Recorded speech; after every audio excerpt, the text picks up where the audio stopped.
Hi everyone, Dr. Byrne here. Welcome to another episode of Revive TV. This week we are going to split this week's episode into two parts. The topic is how to build healthy self-esteem. Once again, welcome to this episode of Revive TV. This topic that we're going to dive into is something I hold very close and something I've had to work really diligently at myself. This whole month at Revive Chiropractic, we're going to be doing all things around our health space and our mental health space. We have an event at the end of this month, Tuesday the 24th of April in the practice. If you click at the link below this video, it will take you to that event. You can register online and get yourself set up.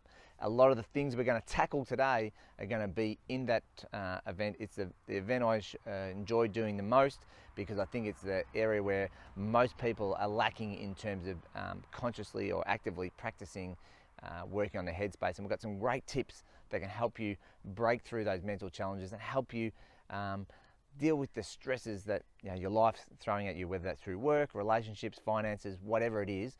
We're going to give you some real skills in that event to take you forward. But today's topic is how to build self-esteem. So as I said, we're going to do this in two parts. Everything I'm going to share today is going to be credited to a man by the name of Nathaniel Brandon. He wrote a book called The 6 Pillars of Self-Esteem. I would highly recommend buying it, download it on Audible or just buy the book and get into the work that he talks about. I'm going to break it down, and this week I'm going to do the first 3 pillars. So as I say, everything is credited to Nathaniel Brandon, and so I take no credit, but here I am to share with you my takings from Nathaniel's work. So his first pillar, the first pillar to building a healthy self-esteem, is the practice of living consciously. So I'm going to take you through a story. I want you to imagine two people, let's say 2 men. And the first man wakes up and goes about his daily routine. He throws in his toast, he gets his cup of coffee, he has a shower, he gets dressed, he jumps in the car, drives to work, opens his emails, and goes about his business and just kind of goes through in a blur. Everything kind of just happens to him. He basically is not living consciously. He's just letting life kind of happen to him. He gets home from work, he has dinner with his wife, he's kind of listening but not really taking it in. He's thinking about the next thing he wants to do, sits down and watches TV, and then goes to bed, and he's going to hit the repeat button tomorrow. If we take another man who wakes up and he talks to his wife in the morning and tells her how grateful he is for his life and the things that he has in it, whether he's got kids or his business, the relationship, all those type of things, where he actually has some gratitude for what's going on in his life. He goes to his business where he's trying to build something that is bigger than himself, to either help his local community, the state, the country, whatever it is. He's trying to build something. He actively listens to all his employees. He wants to grow this business to make it the best it can be, but not only for himself, but for the people who work in it. He goes home, sits down with his wife, and they share a meal with the family, with the kids, and talk about their day, and once again, kind of touch on the things that they had that were great in their day. So if I had to if I put those 2 men side by side, and I had to ask you, without even knowing anything about self-esteem, if I had to ask you, which one of those men would you think has a greater self-esteem? Without even really knowing anything, it's going to be the second man, the person who's lived his life consciously. He's gone through his day thinking his way through it. He's got a purpose. He's trying to get some things done. He's active in his relationships.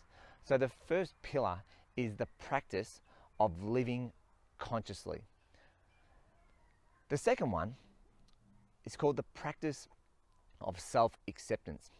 Now, for those of you who know me in the practice, a lot of you know that I'm out on football. I've always played my whole life. I currently coach, all those type of things. But I wasn't particularly good. But I did try. I tried pretty hard. Wasn't particularly great. Now, what you can do, and probably what I did in my early 20s, but later on didn't. Well, what I didn't do was kind of go, oh well, how come I'm only 5'7" and 70 kilos? Why can't I be 6'2", 6'3" like Dustin Martin and run 100 meters near 10 or 11 seconds, kick both feet 50 meters, all these things that say Dustin Martin, the attributes that he has, what I could easily say, well, that's not fair. Why has he got those and I don't? Why is he able to make a living out of something like sport where I wasn't able to, even though I tried really, really hard? So what I'm trying to get to here is this, is if we kind of think about what other people have, you're going to lose all the time. It's a game you can't win, comparing yourself to someone else. It may also be around, weight loss. You think about people, I've not been eating any junk food, or I just look at a piece of cake and I had 10 kilos. That person over there can eat whatever they want and they don't put on any weight. Why can they do it and why can't I? It's a game you're going to lose 100% of the time. So one of the things about the practice of self-acceptance is to improve the things you can and accept the things that you can't change. Let me say that again. Improve the things you can and accept the things that you can't change.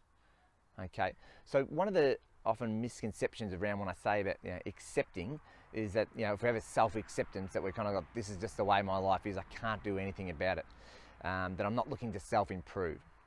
Well, it's actually the opposite. The only way to get self-improvement is to first accept where you are at, and then once you have an acceptance, you stop hoping or wishing or pleading that life could be different. Once you accept where you are, that you take responsibility for what's happened, then you can move forward to self-improvement. So the second pillar to self-esteem is the practice of self-acceptance. The third one and the last one for today is the practice of self-responsibility. I've seen people, I've cared for people, I know people who are just really unfit, okay?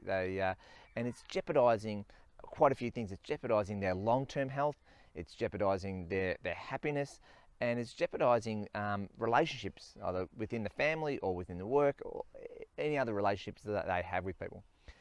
And what can commonly happen with people who are unfit is that we can start to blame external factors. We can start to blame, our genes, our genetics. It's just the way I'm made. It's hereditary.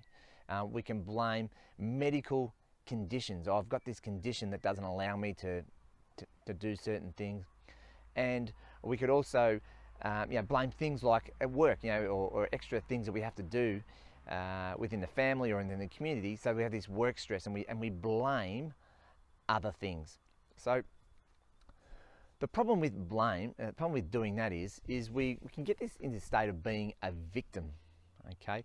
And we might have people who come up and will sympathise with us and say, I'm sorry you're feeling that way, and that's no good. Yeah, that's right. You shouldn't have to work so hard, and that's not fair.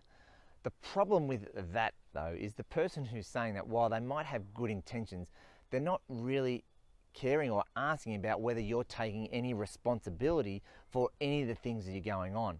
So, for example, if you are really unhealthy or you've got lots of low energy, if you aren't eating the foods that your body requires, if you aren't moving the way your body is required to move, or if you aren't actively doing things to help in your headspace, making sure that you are trying to be as clear as you can be, making sure you're doing things to help you relieve the mental stress of it. If you're not actively doing those things, then playing the victim or saying, oh, it's not my fault, is not going to get you anywhere.